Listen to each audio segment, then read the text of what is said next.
сары күгез. Ул үгезгә дә, сарыкка да охшаган. Шуңа күрә аңа шундый исем биргәннәр дә. Галимнәр фикеренчә, ул җир йөзендә бик күптәннән, мамонтлар чорыннан бирле яши. Сары күгез җир йөзендәге иң озын йонлы хайван. Аның тәнендәге йоннарның озынлыгы 90 сантиметр.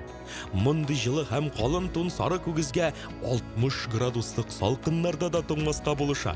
Сары күгезнең гәүдә озынлыгы 110-150 сантиметр, авырлыгы 300 килограмм. Күрәсеңме, бу хайванның маңгаенда бик зур һәм очлы мөгезләре бар. Шуңа күрә сары күгез ерткычларны күрсә дә курыкмый. Мөгезләрен шундук дошманына төби. Ә менә көтүгә куркыныч янаганда, ата сары күгезләр ана хайваннарны һәм нәни бозауларны квадрат ясап уратып алалар да ерткычларга каршы торалар. Шулай итеп алар бүре, аю һәм башка ерткычларның һөҗүменнән саклана. Сары күгез лишайник, агач яфраклары, нарат һәм тал үсентеләре, үсемлекләр белән туклана.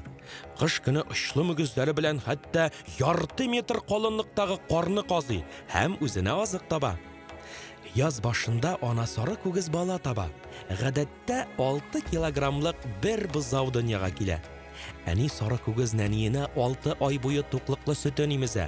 Бу вакыт эчендә нәни сары күгез 100 килограммга җитә һәм әнисе артыннан йөгереп үзенә азык эзләп йөри башлый. Ә инде 2 яшьтә бөтенләй үсеп җитә һәм көтүдән чыгып китә. Дөнья халыклары сары күгезне йорт хайваны итеп тота. Алар бу хайванның тәмле һәм туклыклы сөтен эчә. Озын йоннары арасындагы йомшак мамыгыннан гивиоттан җылы әйберләр бәйли.